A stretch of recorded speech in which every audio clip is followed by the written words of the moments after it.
ነዶኛል ነው እንግዲህ አልመጣም ነው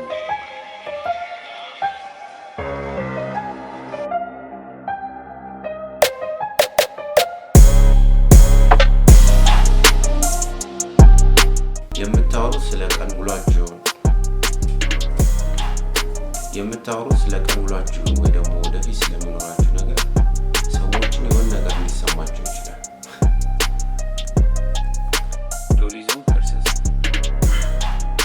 ዶሊዞም ቨርሰስ ዙምሻት ሾት ታሪኩ ምን ሊነግረን ነው? ታሪኩ ምን ሊነግረን እየሞከረ ነው የሚል ከሆነ የተመልካች ጥያቄ የሆነ ልክ ያልሆነ ነገር አለ ማለት ነው።